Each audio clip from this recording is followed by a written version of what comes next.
Bună ziua! Unitatea numărul 2 din cadrul topicului 6.4, calitatea mediului, monitorizarea apei. Acest curs prezintă cerințele specifice pentru prelevarea și pretratarea probelor de apă, metodele analitice standard disponibile pentru determinarea poluanților prezenți în ape, reglementări europene pentru evaluarea calității apelor. Studenții vor fi capabili să descrie cum se pot determina indicatorii de calitate poluanți prezenți în ape, să utilizeze informațiile din reglementările în vigoare despre indicatorii de calitate și metodele de determinare a acestora. În continuare, vom prezenta categoriile de probe de interes pentru monitorizarea calității apelor. Apele naturale, care includ apele subterane și cele de suprafață, în categoria celor naturale se monitorizează atât apele curgătoare, de la izvoare la marile fluvii, cât și cele stătătoare, de la lacuri, mări, oceane, chiar și ghețari. O categorie aparte sunt apele tranziționale și cele costiere, având în vedere implicațiile multinaționale ale poluării acestor ape. De interes mai scăzut pentru acest curs sunt apele uzate, reprezentând emisii lichide în mediu. Prelevarea probelor pentru monitorizarea calității apelor este cunoscută necesitatea asigurării reprezentativității probelor de apă. Apele de suprafață și cele subterane pot avea variații ale compoziției în funcție de anotimpuri.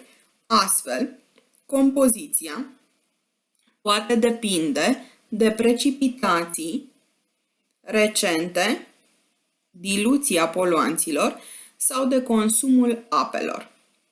Compoziția apelor de suprafață mai poate depinde și de curenții de apă, debit, în cazul apelor curgătoare, sau de fenomenul de stratificare, în cazul apelor stătătoare. Aceasta este prezent și atunci când două cursuri de apă se unesc, mai ales când se unesc ape dulci cu ape sărate.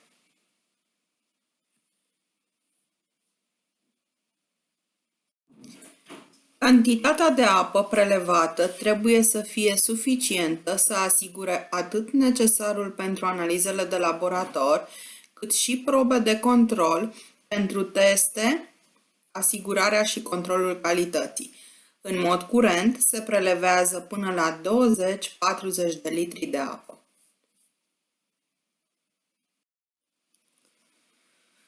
Instrumentele de prelevare diferă de la apele de suprafață la cele subterane. De exemplu, pentru apele de suprafață se utilizează sticle din materiale rezistente chimic, sticla Pirex, pentru determinarea compușilor organici. Recipientele din polietilenă se utilizează pentru prelevarea probelor destinate determinării compușilor anorganici. Pentru prelevarea probelor de ape subterane sunt necesare pompe și tuburi speciale. Tehnicile de pregătire a probelor din matrice lichidă au fost deja prezentate în cadrul modulului 6, topicul 3, unitatea 2.1. Le putem aminti pe cele utilizate la pregătirea probelor pentru analiza cationilor metalici dizolvați în ape, bazate pe precipitare, schimb ionic, chelatizare și extracție, Pentru pregătirea probelor pentru analiza compușilor organici semivolatili și nevolatili se utilizează extracția lichid-lichid sau cea pe fază solidă. Dintre directivele Uniunii Europene care reglementează monitorizarea calității apelor sunt Directiva 60 din 2000, care stabilește cadrul pentru acțiuni comunitare în domeniul politicilor pentru ape, și Directiva 90 din 2009, care stabilește specificațiile pentru analizele chimice și monitorizarea stării apelor. Monitoringul de supraveghere presupune urmărirea parametrilor de calitate biologici, hidromorfologici, fizico-chimici, ultimii fiind de interes pentru acest curs. Cele două directive ale Uniunii Europene stabilesc categoriile de indicatori de calitate a apelor naturale. În tabel sunt trecute grupele și indicatorii chimici corespunzători care vor fi monitorizați, precum și unitățile de măsură în care se exprimă rezultatul monitorizării. Indicatorii sunt grupați funcție de caracteristicile lor comune în indicatori care dau informații despre condițiile de oxigenare, oxigen dizolvat, consumul chimic de oxigen și consumul biochimic de oxigen, indicatori care dau informații despre prezența nutrienților care pot contribui la fenomenul de eutrofizare. Nutrienții reprezintă acele clase de substanțe care conțin atom de azot, amoniu, azotați, azotiți, compuși organici cu azot sau atom de fosfor. Altă clasă de indicatori sunt cei de salinitate, adică conținutul general de anioni și cationi. Din categoria poluanților sunt incluși cei de origine naturală, în mod deosebit cationi ai metalelor grele, dar și cei de origine organică, cum sunt fenolii, surfactanții, anionici și compușii organici halogenați adsorbabili. Pentru toți acești indicatori, în Directiva Uniunii Europene 60 din 2000, se prevede că se acceptă ca metode standard de analiză orice metodă cuprinsă în seriile EN, norme europene, sau ISO, ale Organizației Internaționale de Standardizare. În tabel sunt redate standardele EN și ISO și metodele analitice pe care se bazează acestea pentru determinarea indicatorilor de calitate a apelor. De exemplu, metodele titrimetrice se aplică la determinarea indicatorilor regimului oxigenului, a azotului total sau a ionului amoniu.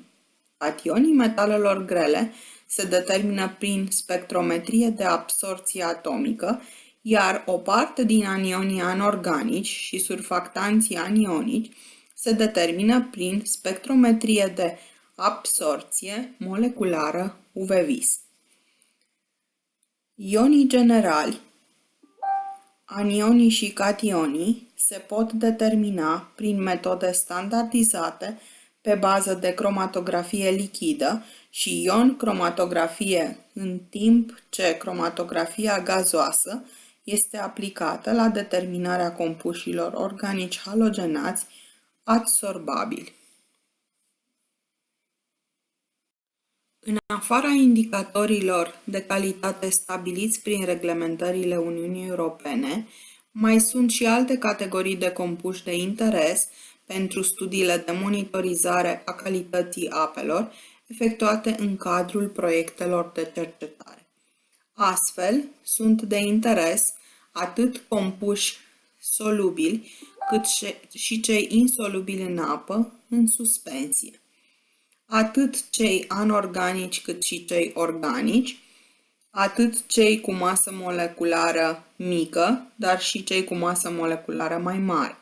De exemplu, se mai studiază prezența anionilor organici, acetați, formiat și a compușilor din categoria poluanților organici persistenți, cum sunt pesticidele, hidrocarburile aromatice policiclice sau bifenilii policlorurați.